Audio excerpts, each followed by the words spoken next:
Okay, let's talk about guilt. That feeling, that little voice or sometimes that really heavy weight. I think pretty much everyone knows what you mean. It's universal. Yeah, whether it's like forgetting to call someone back or Sure. something much bigger.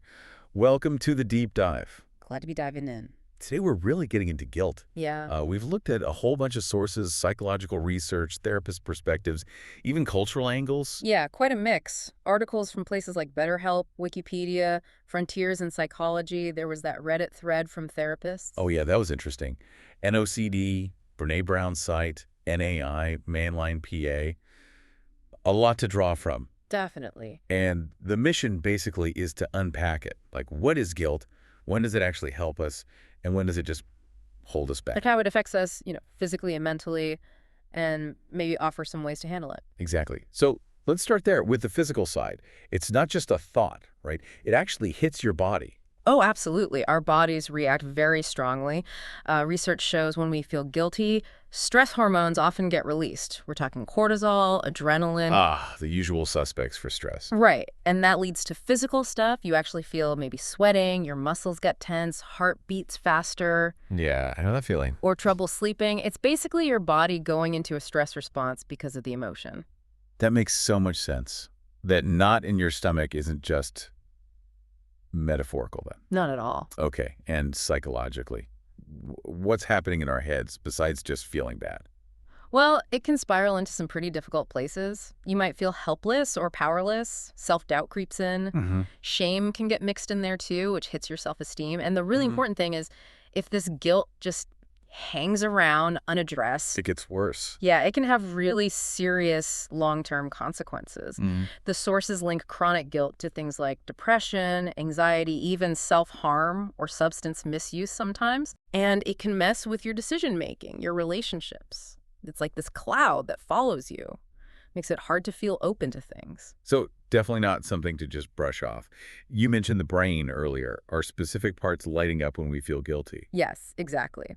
Studies point to the limbic system. Think of it as the emotional hub, specifically areas like the amygdala. Which is linked to fear and anxiety. Precisely. That explains that sort of worried, anxious feeling that often comes with guilt.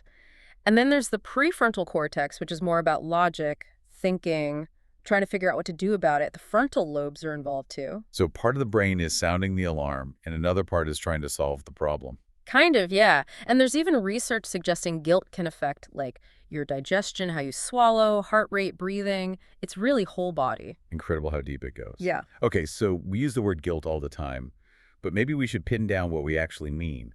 How do the sources define it? Good point. The Cambridge Dictionary calls it a feeling of worry or unhappiness that you have because you have done something wrong. Pretty straightforward. Okay. The American Psychological Association adds a bit more nuance. They say it's a self-conscious emotion characterized by a painful appraisal of having done something wrong, and importantly, often includes a readiness to take action to undo or mitigate this wrong. Ah, so that action part is key, making amends. Right. And the history of the word itself is kind of interesting. It comes from Old English guilt, which meant things like crime, sin, fault, even a fine or a debt. So more concrete actions or consequences initially. Exactly. The internal sense of guilt feeling came later. It shifted from an external act to an internal state. Fascinating. And this leads us to a really critical distinction, one Brene Brown talks about a lot. Guilt versus shame. Yes, this is so important. She and others really emphasize this. Guilt is often summed up as, I did something bad. It focuses on the behavior. The action itself. Right. It's usually tied to our values. We did something that doesn't line up with them, and it can actually motivate us to apologize, to fix it. So it could be productive in a way? It can be. Shame, though. Shame is, I am bad. It's not about the action. It's about your identity, your core self. Oof. That feels much heavier. It is. It's linked to low self-esteem, wanting to hide, withdraw. It's generally much more damaging and less likely to lead to positive change because it feels so fundamental. I did bad feels fixable. I am bad feels final. That's a powerful way to put it. I wonder if therapists, like in that Reddit thread, also focus heavily on pulling those two apart for patients. Oh, definitely. Many of the comments there highlighted distinguishing guilt from shame as a crucial first step. If shame is present, you often have to address that feeling of fundamental badness before you can even work on the specific behavior related to guilt. Makes sense. You have to feel worthy of change, maybe. Something like that, yeah. Our sources mention other specific types of guilt, too. Right, like false guilt. Yeah, Les Perra talks about that. It's basically feeling something must be true just because the feeling is so strong. Like, I feel so guilty, I must have done something terrible, even if objectively you haven't. That emotional reasoning trap. Exactly. Then there's survivor's guilt, which is really complex. People who survive traumatic events where others died often feel it, even though they logically know they weren't responsible. It's like the mind trying to make sense of chaos, maybe, Yeah. by taking responsibility somehow. That's one way to look at it, yeah. Trying to find some sense of agency or control, perhaps. And then Martin Buber discussed existential guilt, which is about actual harm done to others. He contrasted that with Freud's idea, which was more about internal conflicts, like the ego versus the superego. So a whole spectrum of guilt, from internal conflicts to external actions to things we didn't even do. A very wide spectrum. Okay, this feels like a good point to dig into healthy versus unhealthy guilt. When is it actually good for us, and when does it become toxic? Right. Healthy guilt, or maybe appropriate guilt, really serves a purpose. It's like that internal compass we talked about. It helps us know right from wrong based on our values. So it guides us. Yeah, it motivates us to take responsibility, make amends, learn from mistakes. It can actually strengthen relationships because it shows we care about how our actions affect others. It promotes self-control. But then there's the dark side. Toxic guilt. What does that look like? Toxic or chronic guilt is, well, it's persistent. It hangs around. It's often way out of proportion to whatever happened. Or sometimes there wasn't even any real wrongdoing involved. It just sticks. It just sticks. And it's important to note this kind of chronic guilt can be part of other conditions too, like OCD, anxiety, depression, PTSD. Right. Examples from the sources included things like feeling crushing guilt over a career choice that disappointed your parents, even if it's right for you. Or guilt about your sexual orientation if it clashes with, say, your religious background. Exactly. Those show how it can stem from external pressures clashing with your internal self, leading to this persistent, gnawing guilt. That really clarifies it. And MMA Mainline PA listed 9 signs of toxic guilt. But it sounds pretty alarming. They called it self-punishment. Yeah, those signs are quite intense. Things like being kind of blinded to the reality of a situation, self-sabotage. Sabotaging yourself. How so? Like maybe not going for opportunities you deserve because you feel you don't deserve good things. Difficulty feeling pleasure or joy is another one. Wow. Being hypervigilant, always on edge, rumination, just going over and over things in your head, harsh self-criticism, pulling away from people. Isolating yourself. Right. Or the opposite, maybe constantly sacrificing your own needs for others, but then feeling resentful and burning out. And just generally avoiding anything that might bring happiness. That sounds absolutely exhausting, like a prison built of guilt. It really can be. These are all signals that the guilt isn't helpful anymore. It's actually causing harm. It really underlines why addressing it is so important. Definitely. And a big part of this toxic guilt seems to be self-blame, right? Why do we do that? Blame ourselves even when it doesn't make sense?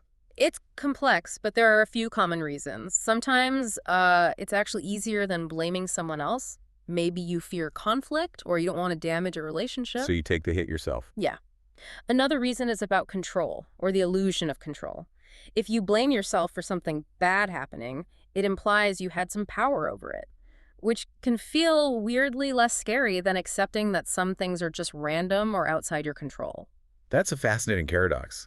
Blaming yourself to feel less helpless. Exactly. And then there's just plain over-responsibility, feeling like you should have known, you should have prevented it, even if that's totally unrealistic. Assuming fault for everything that goes wrong nearby. Like it's always somehow your job to fix everything or anticipate everything. Right. It's a misguided attempt to impose order or agency onto difficult situations. And how does this self-blame typically show up? What are the common thought patterns? Well, things like blaming yourself for how other people feel I made them angry, instead of they are feeling angry. Taking responsibility for things you genuinely couldn't control, like the weather messing up an event. Okay. Believing you should have predicted the future, I should have known this would happen. And seeing any mistake not just as a mistake, but as proof that you're fundamentally flawed, a failure. That ties back to the shame aspect, doesn't it? It really does. And we see strong links between this kind of self-blame and certain mental health issues. Hmm. Anxiety can fuel it, with constant worry about what you could have done differently. OCD often involves inflated responsibility and guilt, especially around obsessions. Like scrupulosity, maybe? Hmm. Intense religious or moral guilt? Exactly. And with PTSD, survivors might blame themselves for not preventing the trauma, which is a really common and painful part of processing it. So breaking free from guilt and self-blame seems absolutely crucial for mental health. Mm. What do the sources suggest? How do we start moving beyond it? A lot of strategies came up. A really basic but essential one is learning from mistakes. It sounds simple, but it means truly acknowledging what happened, taking appropriate responsibility, not over-responsibility, Yeah. and then consciously thinking, okay, how can I do things differently next time? Being proactive about it. Yes, making a plan for change, finding ways to stay accountable. And then there's the whole process of letting go. That can look different for everyone, maybe writing a self-forgiveness letter you never send, or maybe actively trying to repair a relationship if that's possible and appropriate. Those sound like concrete actions. Yeah. But forgiving yourself, Right. that can be the hardest part, right? Yeah. What gets in the way? Oh, definitely. Shame and feelings of unworthiness are huge obstacles. If you feel fundamentally bad, how can you possibly forgive yourself? So recognizing and working through those deeper feelings is often necessary. That makes sense. What else helps? Mindfulness is mentioned a lot. Just becoming aware of that negative self-talk, those distorted thoughts, without judgment initially, just noticing them. That can be the first step to challenging them. Catching the inner critic in the act. Exactly. And things like positive affirmations, actually saying things to yourself like, I forgive myself, I offer myself compassion, might feel awkward at first, but can help counter those ingrained negative scripts over time. Actively talking back to the negativity. I like that. BetterHelp mentioned the 4 R's for self-forgiveness when you actually did something harmful. What were those? Right, the 4 R's. Responsibility. Own your actions and the harm caused. Remorse. Genuinely reflect, feel the regret, understand it was wrong, but separate the action from your whole self-worth. So I did a bad thing, not I'm a bad person. Precisely. Then restoration. Make real efforts to repair the damage, apologize sincerely, make amends, change your behavior going forward. And finally, renewal. Use it as a chance to grow, learn, and commit to acting differently. That's a really helpful framework. Responsibility, remorse, restoration, renewal. But what if you feel guilty about something you didn't actually do wrong, that false guilt or maybe survivor's guilt? Yeah, the approach there is a bit different. Sources suggest things like verbally telling yourself you're forgiven, even if it feels strange. Practicing self-compassion is key, talking to yourself like you talk to a struggling friend. With kindness, understanding. Exactly. And just giving yourself space and time to heal, especially if the guilt is tied to trauma or difficult circumstances, not rushing the process. And for that really persistent chronic guilt, what coping strategies are recommended? Several things. Therapy is often highlighted, especially cognitive behavioral therapy, CBT. Support groups can be really helpful, connecting with others who get it. Knowing you're not alone. Definitely. Actively practicing self-forgiveness, like we discussed, learning to do reality testing, really questioning your guilty thoughts, asking, is this thought actually true? What's the evidence? Separating thought from fact. Yes. Learning to let go of others' expectations, that's a big one for guilt tied to external pressures. Journaling can help process feelings. Building a supportive network. And incorporating mindfulness, meditation, or yoga. Lots of tools in the toolbox. That Reddit thread with therapists offered some really interesting angles too, didn't it? More clinical perspective. It really did. Some therapists talked about the value of actually staying with the feeling of guilt for a bit, exploring it in the mind and body before trying to fix it or get rid of it. Not immediately pushing it away. Right.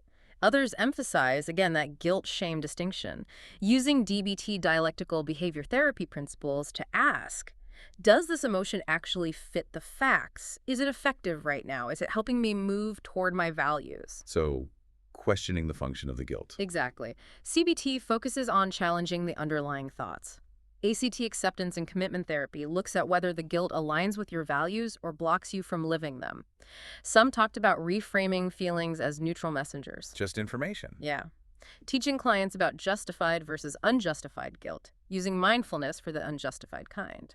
One interesting point was that sometimes avoiding guilt actually leads to resentment later on. Oh, interesting. How so? Maybe because you're constantly suppressing your own needs or feelings to avoid making someone else unhappy or feeling guilty yourself, and eventually that breeds resentment. Ah, I can see that.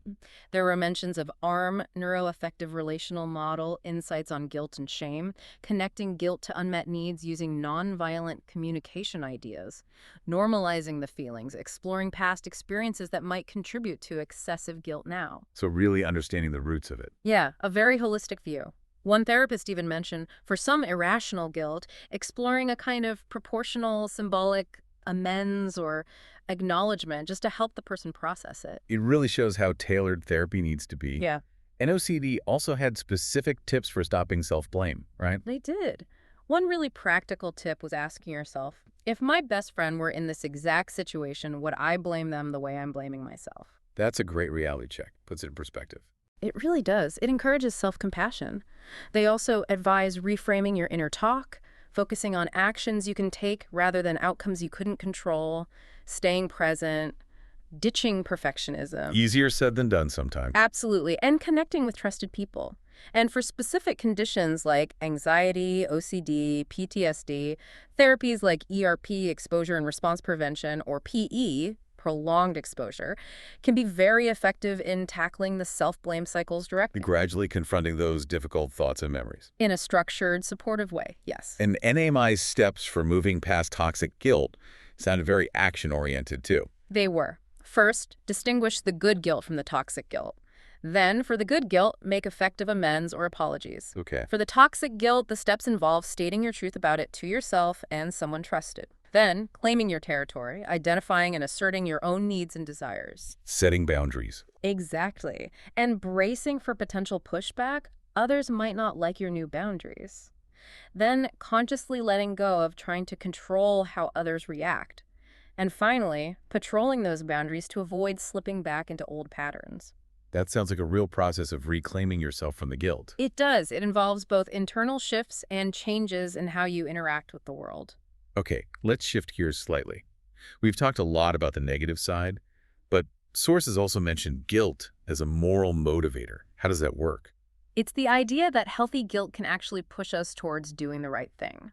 Research suggests people anticipate feeling guilty if they do something wrong, and that anticipation helps them choose not to do it. So guilt, or the fear of it, keeps us in line, ethically speaking. To some extent, yes. Though one study noted this might be stronger in, say, economic situations versus social ones, there's also the concept of guilt proneness as a personality trait. Meaning some people are just more naturally inclined to feel guilt. Yeah, and interestingly, this trait is often linked with being seen as having strong moral character, being more trustworthy. Feeling guilt can prompt helpful behaviors restraint, avoiding self-indulgence, even less prejudice, and leading to reparative actions. So it greases the wheels of social cooperation. That's one way to think about it. Evolutionary theories even suggest guilt and shame helped early humans maintain relationships, promoting fairness, cooperation, forgiveness, things crucial for group survival. So in its proper place, it's quite adaptive. So it's not all bad. That Frontiers in Psychology study on moral memories and guilt was also fascinating.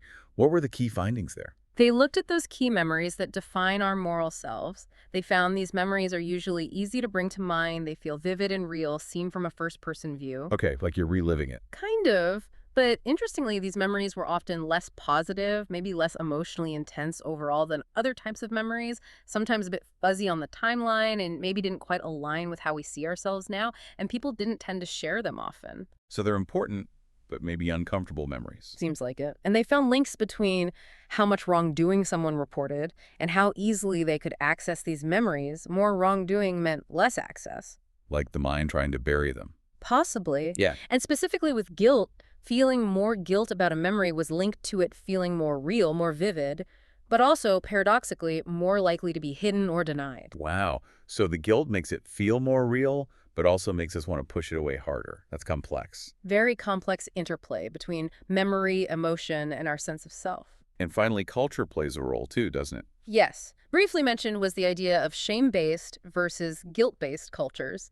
Traditionally, some East Asian societies are seen as more shame-based, where losing face or bringing shame on the group is a primary concern. Whereas maybe Western cultures focus more on individual guilt. That's the common distinction, though it's likely more nuanced than that in reality.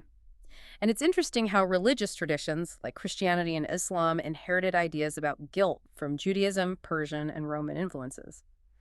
So culture and history definitely shape how guilt is experienced and expressed. It really shows how this deeply personal feeling is also shaped by these huge external forces: biology, psychology, society, culture. Okay, as we wrap up this deep dive, what are the main things you think we should take away about guilt? Well, first, just recognizing its complexity. It's not simple, Yeah. and it has both helpful and harmful sides. Second, that distinction between guilt, I did something bad, and shame, I am bad, is absolutely crucial for understanding our reactions. Yeah, that one really stuck with me. Third, becoming aware of unwarranted self-blame and learning to challenge it is a huge step towards feeling better. And finally, perhaps most importantly, there are ways to manage it. There are lots of strategies, therapeutic approaches. You don't have to stay stuck in toxic guilt. That's hopeful. Yeah. So, for everyone listening, maybe take a moment to think about your own relationship with guilt. Do you notice healthy guilt guiding you? Or maybe patterns of toxic guilt, that self-blame cycle we talked about? Yeah, just noticing those patterns can be powerful. And consider the strategies we discussed. Could things like self-compassion, setting boundaries, maybe even exploring therapy, could those be helpful for you? Perhaps look into resources on self-compassion or learn a bit more about different therapy types like CBT or ACT. It's definitely a journey, not a quick fix. Absolutely. But understanding guilt, really unpacking it like we tried to do today, that feels like a really important first step on that journey.